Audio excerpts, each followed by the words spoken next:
धनं देहि प्रियां देहि पुत्रं देहि सुरेश्वरी धर्मं देहि यशो देहि षष्ठी देव्यै नमो नमः। स्वागतम् अत्र भवतां सर्वेषां संस्कृतानुरागिणां संस्कृतसाप्ताहिकी कार्यक्रमेऽस्मिन्। अहम् अस्मि उद्घोषिका साधना शर्मा। नूतनम् अङ्कम् आदाय अद्य भवतां भवतीनां च मनोरञ्जनार्था उपस्थिता अस्मि। प्रियाः संस्कृतानुरागिणः श्रोतारः, जानन्ति वा संस्कृतस्य अनुरागी डॉक्टर लुडविग् स्टर्नबाख् येन महासुभाषित संग्रहे संकलितानि सुभाषितानि सुभाषितांशे अद्य श्रावयति अस्माकं सहयोगी नरेन्द्र दत्त सेमवालः। महासुभाषित संग्रहस्य इदं सुभाषितं शृणुमः तावत्। अनन्तपारं किल शब्दशास्त्रम् स्वल्पं तथायुः बहवश्च विघ्नाः सारं ततो ग्राह्यमपास्य फल्गुः हंसैः यथा क्षीरमिवाम्बुमध्यात्। इस संसार में शास्त्र अनंत कहे गए हैं, जिनकी कोई सीमा नहीं और इनको पढ़ने का सभी के पास समय भी नहीं। इसीलिए विद्वानों ने बताया है कि शास्त्रों से केवल मुख्य बातों को उसी प्रकार से ग्रहण करना चाहिए जिस प्रकार हंस जल में से केवल दूध को ग्रहण करता है। श्रुतम् अस्माभिः सुभाषितम् उक्तमपि नीरक्षीर विवेकेतु हंसो हंसः बको बकः। प्रियाः रसिकाः अस्माकं श्रोतारः, शङ्करः साक्षात् आदिशङ्कराचार्येण कृतं चरपट-पञ्जरिका स्तोत्रं प्रस्तौति अस्माकं सहयोगी रूपलाल शर्मा प्रसंगांशे। भज गोविन्दं भज गोविन्दं भज गोविन्दं मूढमते दिनमपि रजनी सायं प्रातः शिशिरवसन्तौ पुनरायातः कालः क्रीडति गच्छत्यायुः तदपि न मुञ्चत्याशावायुः भज गोविन्दं भज गोविन्दं भज गोविन्दं मूढमते प्राप्ते सन्निहिते मरणे नहि नहि रक्षति डुक्रियकरणे अग्रे वह्निः पृष्ठे भानु रात्रौ चिबुकसमर्पितजानु करतलभिक्षा तरुतलवासः तदपि न मुञ्चत्याशापाशः भज गोविन्दं भज गोविन्दं भज गोविन्दं मूढमते। अहो रमणीया अस्ति इयं स्तुतिः। इदानीं सर्वकालिकीं वार्तां शृणुमः साप्ताहिकी वार्तायाम्। साप्ताहिकी वार्तां प्रस्तौति अस्माकं सहयोगिनी डॉक्टर सुषमा कुमारी। राष्ट्रपतिना द्रौपदी मुर्मू वर्यया राष्ट्रपति भवने राष्ट्रपतेः अंगरक्षकेभ्यः सम्मानस्वरूपेण पुरस्काराः प्रदत्ताः। नवदिल्ल्यां प्रधानमन्त्री संग्रहालयं द्रष्टुं सितम्बर मासं यावत् लक्षाधिकाः जनाः समागताः। रक्षामन्त्रिणा राजनाथ सिंहेनोदीरितं यत् संसदि प्रस्तावित प्रस्तावस्य कार्यान्वयन केन्द्रस्य उद्देश्यं पाकिस्तान अधिगृहीत गिलगित बाल्टिस्तान सदृश क्षेत्रेषु पुनः प्रतिपादनं वर्तते। गृहमन्त्री अमितशाहः प्रोक्तवान् यत् 24-उत्तर-2000 यावत् सर्वेषु राज्येषु राष्ट्रिय अन्वेषण अभिकरणस्य कार्यालयाः समुद्घाटयिष्यन्ते। केन्द्रीय गृह सहकारिता मन्त्रिणा अमितशाहेन सूरजकुण्ड परिसरे चिन्तन शिबिरात् पूर्वे दिवसे स्वीय सम्बोधनं प्रसारितम्। स्वास्थ्य परिवार कल्याण मन्त्रालयेन केरल राज्ये एवियन इन्फ्लुएंजा महारोगस्य प्रकोपम् अन्वीक्षितुम् उच्च स्तरीयं दलमेकं नियोजयितुं निर्णयो विहितः। भारतीय क्रिकेट नियन्त्रण मण्डलेन पुरुष महिला क्रिकेट क्रीडकैः समानरूपेण शुल्कोद्घोषणा विहितास्ति। श्रुताः अस्माभिः वार्ताः।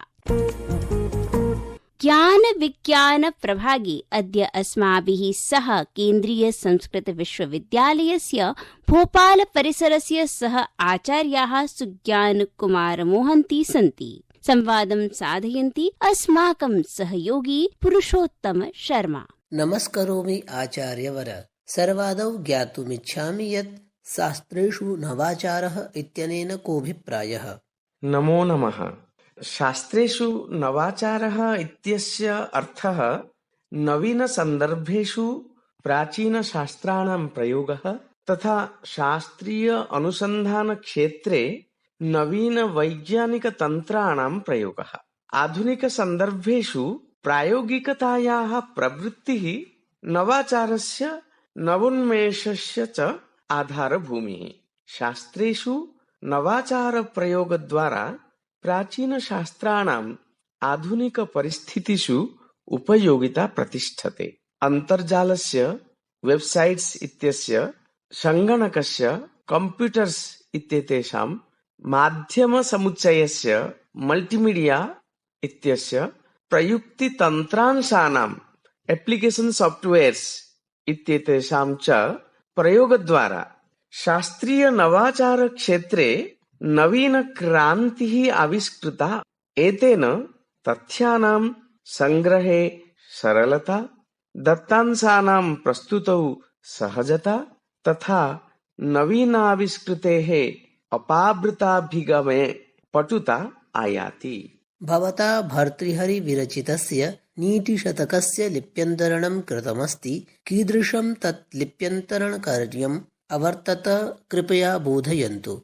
ओम भर्तृहरिणा नीतिशतकं, शृङ्गारशतकं तथा वैराग्यशतकमिति त्रीणि शतककाव्यानि रचितानि। येषां प्रायः सर्वासु भारतीयभाषासु भारतीयलिपिषु च भारतात् बहिरपि यूरोपादिषु पारे सहस्रं संस्करणानि प्रकाशितानि सन्ति। परन्तु तेषु नैकमपि संस्करणं शारदा मातृकाम् अवलम्ब्य लभ्यते। श्रीमता दामोदर कोसम्बी महोदयेन प्रायः 400 मातृकाः अवलम्ब्य भर्तृहरि शतकत्रयं प्रकाशितम्। परं तेन एकापि शारदा मातृका नैव आश्रिता आसीत्। इदं प्रथमतया मया भर्तृहरि रचितस्य शारदा मातृका आविष्कृता, यस्याः देवनागरी लिप्यन्तरणेन सह समालोचनात्मकं सम्पादनं मया कृतमस्ति, यस्य प्रकाशनं DK print world new Delhi पक्षतः अचिरेण जायमानम् अस्ति। शारदालिपेः देवनागर्यां लिप्यन्तरणे किमपि काठिन्यम् अनुभूतम् उत सारल्येनैव कार्यं सम्पन्नम्? सत्यं।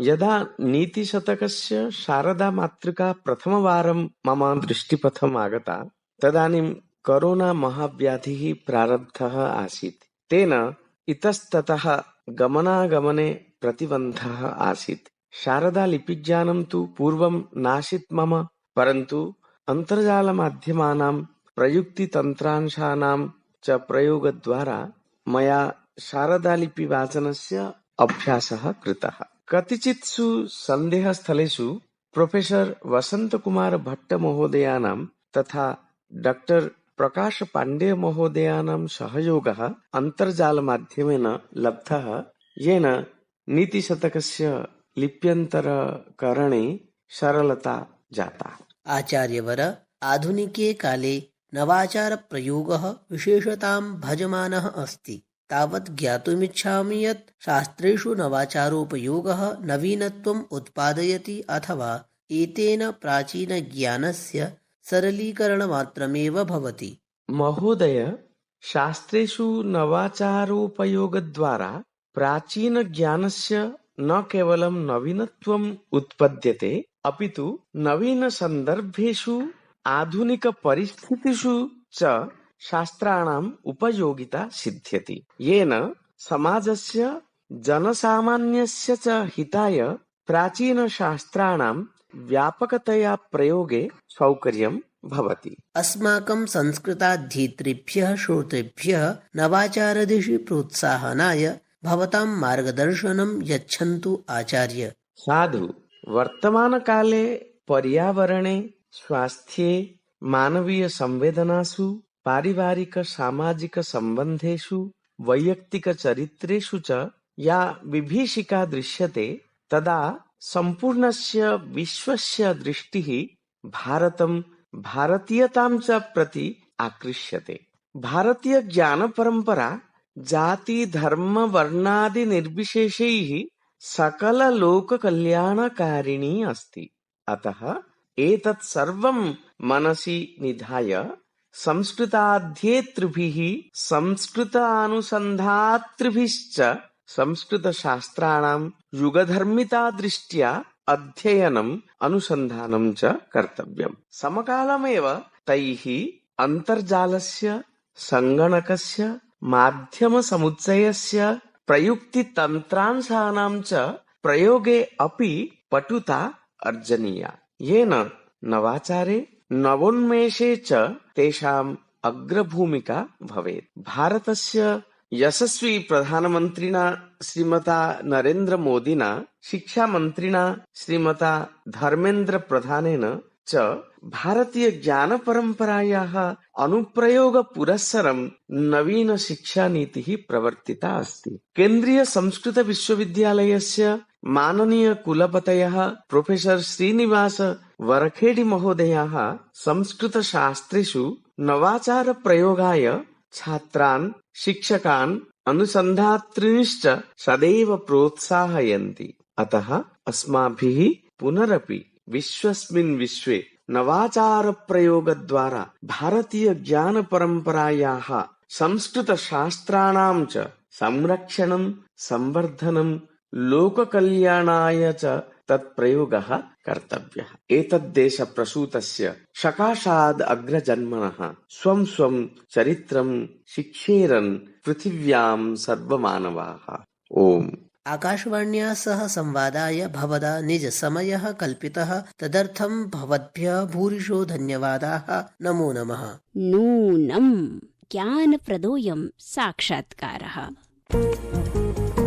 दिग्दर्शनांशे संस्कृतजगतः नानाविधां वार्तां श्रावयति अस्माकं सहयोगी सुरेश चन्द्र शर्मा। संस्कृत भारती देहली संस्कृत प्राच्य विद्याध्ययन संस्थानं जवाहरलाल नेहरू विश्वविद्यालयः तथा च भारतीय ज्ञान प्रणाली प्रभागः भारत सर्वकारः एतासां संस्थानां संयुक्त तत्त्वाधाने संस्कृतं तथा आन्तरिक विकासः इति विषये जवाहरलाल नेहरू विश्वविद्यालये राष्ट्रिया संगोष्ठी समानुष्ठिता। एतस्यां राष्ट्रिय संगोष्ठ्यां मुख्य वक्तृरूपेण भाषमाणः राष्ट्रिय स्वयंसेवक संघस्य सह कार्यवाह डॉक्टर कृष्ण गोपालः संस्कृत भाषायाः विषये स्वविचारान् प्रकटितवान्। विशिष्य मानसिक बौद्धिक आध्यात्मिक विकासः संस्कृताध्ययनेन परिपूर्णतां याति। उद्घाटन सत्रे अध्यक्षतां कुर्वन् शिक्षाविद् संस्कृत भारत्याः पूर्वाध्यक्षश्च प्रोफेसर चांद किरण सलूजा महोदयः अवदत् यत् समस्त भारतीय भाषाणां पोषिकारूपेण भारतम् एकसूत्रग्रथने च संस्कृतस्य योगदानेन वयं सुपरिचिताः स्म। धर्मार्थकाममोक्षाणां सम्यक् ज्ञानाय संस्कृतज्ञानं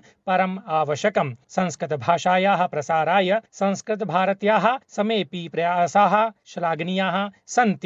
अस्माभिरपि संस्कृतभाषायाः उत्थानाय सदैव प्रयत्नीयम्। अस्मिन्नेव सत्रे विशिष्टातिथिरूपेण समुपस्थिता जवाहरलाल नेहरू विश्वविद्यालयस्य कुलपतिवर्या प्रोफेसर शान्तिश्री धूलिपुडी पंडित महोदया उक्तवती यत् संस्कृतं सर्वासां भाषाणां मूलत्वेन अवस्थिता, अतस्तस्यां ज्ञान विज्ञान क्षेत्रे नवोन्मेष शोधस्य पर्याप्ताः संभावनाः सन्ति। श्रुताः अस्माभिः संस्कृत जगतः वार्ताः।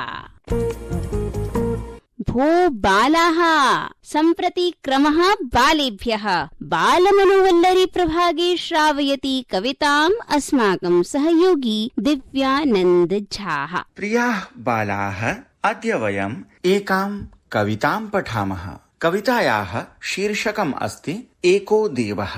प्रथमम् अहं वदामि, भवन्तः अनुवदन्तु। एको देवो लोकेषु, एका शक्तिः सर्वत्र, एकं ब्रह्म परमात्मा, एकीकरणं कर्तव्यम्, द्वौ हस्तौ उपयुज्य, द्वौ कर्णौ उद्घाट्य, द्वे नेत्रे उन्मील्य, सर्वद्वन्द्वं जेतव्यम्, सर्वद्वन्द्वं जेतव्यम्। श्रुता मधुरा कविता अस्माभिः। संस्कृतं नूनं विश्वम् एकसूत्रे निबध्नाति। संस्कृत भाषा अधिकरूपेण प्रयुज्यते। वयं सर्वेपि जानीमः मत्तूरस्थले यत् स्थलं कर्णाटक प्रदेशे अस्ति। एक भारत श्रेष्ठ भारत अंशे प्रस्तौति पञ्चवाक्यानि अस्माकं सहयोगिनी मुदिता वेतालः। प्रथमं वाक्यमस्ति सद्यैव किं पर्व आमानितम्। पहला वाक्य है अभी कौन सा पर्व मनाया गया है। कन्नड़ में इग यावा हब्बवन्नु आचरिಸಲಾಗುತ್ತದೆ। द्वितीयं वाक्यमस्ति सद्यैव दीपावली पर्व आमानितम्। दूसरा वाक्य है अभी दीपावली पर्व मनाया गया है। कन्नड़ में ಈಗಷ್ಟೇ ದೀಪಾವಳಿ ಹಬ್ಬವನ್ನು ಆಚರಿಸಲಾಗಿದೆ। तृतीयं वाक्यमस्ति दीपावल्यां जनाः किं कुर्वन्ति। तीसरा वाक्य है दीपावली पर लोग क्या करते हैं। कन्नड़ में दीपावलिय दिवस जनರು ಏನು ಮಾಡ್ತಾರೆ। चतुर्थं वाक्यमस्ति दीपावल्यां जनाः महालक्ष्म्याः पूजनं कुर्वन्ति। चौथा वाक्य है दीपावली पर लोग महालक्ष्मी की पूजा करते हैं। कन्नड़ में दीपावलिय दिन जनರು महालक्ष्मी पूजे ಮಾಡ್ತಾರೆ। पंचमं वाक्यमस्ति अस्मिन् दिने जनाः परस्परं सुखपूर्वकं मिलन्ति। पांचवा वाक्य है इस दिन लोग एक दूसरे से सुखपूर्वक मिलते हैं। कन्नड़ में आ दिन जनರು परस्पर भेटी आगतरे। दीपावली पर्व सम्प्रति एव गतम्। विदेशे अपि व्हाइट हाउस इत्यत्र दीपावली पर्व आयोजितम्। भो अन्वीक्षकी जिज्ञासवः अन्वीक्षकी प्रभागं प्रति सरामः। अक्टोबर मासस्य 24तमे दिनाङ्के दीपावली पर्व आसीत्। अस्मिन्नेव दिनाङ्के मुगल शासकः जहांगीर आगरायां शासने अतिष्ठत्। संयुक्त राष्ट्रस्य स्थापना अपि जाता। 25तमे दिनाङ्के सूर्यग्रहणमासीत्। स्वतन्त्र भारतस्य प्रथमा लोकसभा निर्वाचन प्रक्रिया प्रारब्धा। 26तमे दिनाङ्के अन्नकूट पर्व गोवर्धन पर्व अपि आसीत्। जम्मू कश्मीरः भारते सम्मिलितः अस्मिन्नेव दिवसे, अतः प्रवेश दिवसः अपि उच्यते। 27तमे दिनाङ्के भ्रातृद्वितीया पर्व आमान्यते। 28तमे दिनाङ्के षष्ठी पर्वणः नहाय खाय। श्रुता अस्माभिः अन्वीक्षिकी वार्ता। भो सुहृद्वर्याः इदानीं समागता अस्ति अवसानवेला। भवन्तः कार्यक्रमस्य सम्बद्धान् अनुभवान् अस्मभ्यम् ईमेल माध्यमेन प्रेषयितुम् अर्हन्ति। अस्माकम् ईमेल सङ्केतः वर्तते sanskritsaaptahiki@gmail.com sanskritsaaptahiki@gmail.com। आगामिनि सप्ताहे अस्मिन् एव समये नूतनम् अङ्कम् आदाय पुनः उपस्थापयिष्यामः। तावत्पर्यन्तं सर्वेभ्यः सादरम् अभिवादनम्।